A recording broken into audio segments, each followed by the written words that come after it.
Magkano ang ginastos sa BICAM? At pag ang lumabas sa BICAM, sandali lang, wala yan sa parehong version. Dati nung nagsisimula ang Kongreso, very clear eh.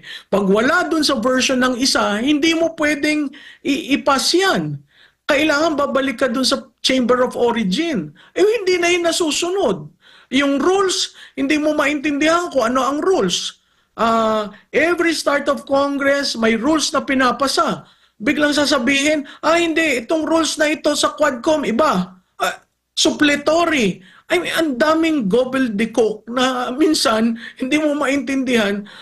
Di ba ang demokrasya, ang pinoprotektahan ng demokrasya ay right ng minority.